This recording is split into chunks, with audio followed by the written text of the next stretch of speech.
Good afternoon, everyone. Today I'm going to talk about two effective techniques for developing student English speaking skill, including role play and test-based learning or TBLT. Both of these techniques focus on meaningful communications, active participations, and building student confidence when speaking English. And this is a quick overview of what I covered today. Let me begin with the role play. The concept. Roleplay is an activity where students act out real-life situations such as asking for directions and booking a hotel or buying something at a store because the situations are realistic.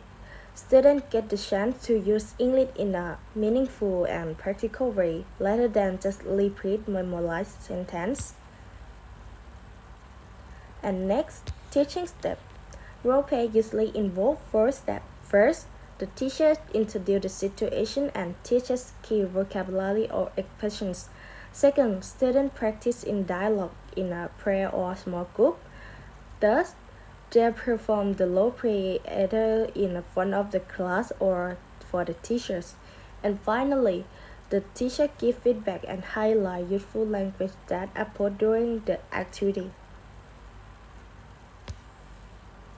And next, I will talk about advantage and disadvantage.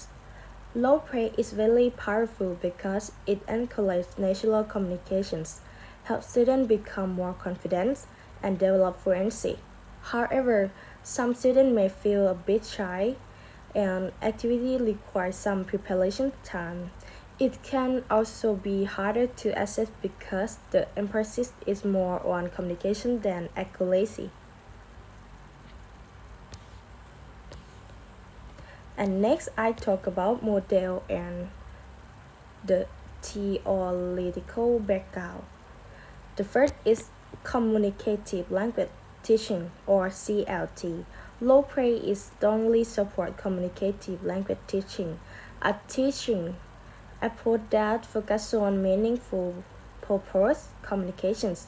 In CLT, students use the language to complete real-life tasks like making requests or solving problems. Real and low play create this authentic scenario. Students interact, negotiate meaning, and express themselves, skills that lie at the core of CLT. And next, Swan output hypothesis. Swan output hypothesis suggests that learners develop better language skills when they are encouraged or pushed to produce language during role play. Students must think should approach vocabulary, form sentence, and fix communications breakdowns when they happens. This process helps them notice what they don't know and improve both fluency and accuracy through meaningful output. And next, sample research using this technique. According to Kashina 2013, role play can significantly improve student fluency, participations, and confidence in speaking English. Now let's move on to the second technique, test-based learning. Concept test-based learning is an approach where students learn by complete meaningful tasks such as planning an event, solving a problem, or sharing idea. The focus is on using English as a tool to get something done rather than studying grammar rules in isolations. And next, teaching step. TBLT follows three main stages. The first stage is pre-test, where the teacher introduces the topic and important vocabulary. The second stage is the task cycle, where the students work in pair or group and use English to complete the task. The final stage is the language focus, where the teacher reviews useful grammar or expressions that come up during the task. And next, advantages and disadvantages. This approach boosts motivation and encourages teamwork and helps students build fluency and vocabulary through real communications. However, It can take more time to prepare and manage.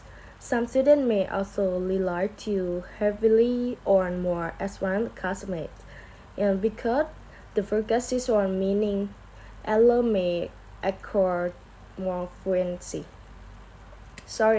More frequently. And next, model and theoretical breakdown (TBLT). The first is Village 1996 framework. Village framework includes three stages: pre-test, test cycle, and language focus. This structure places the test at the center of the learning process. Students learn by doing. They receive input and immediately apply it during the test and then refine their language afterwards. This creates a natural learning flow that mirrors flow language its learner need in real life. And then next, Cauchen's input hypothesis. Cauchen's input hypothesis explains that learners acquire language when they receive comprehensible input or input that is slightly above their current level. In TBLT, students receive this input through teacher modeling, instructions, and interaction with classmates. As they complete the test, this input become meaningful outputs, helping learning because the TBLT is focused on communication rather than perfections. It also lowers anxiety, which aligns with the Cauchen's idea of reducing the affective filter for better learning. And the last one is research example. Research by Aprini 2016 found that TBLT helps students improve fluency and expand vocabulary and build confidence during speaking activity. To sum up, both technique role-play and test-based learning are highly effective techniques for developing speaking English skills. Role-play offers realistic communication practice and build confidence, while TBLT encourages collaborations, problem solving, and meaningful language use. Together, this technique helps students become more fluent, active, and confident speaking of English. And that's all for today. Thank you for your attention.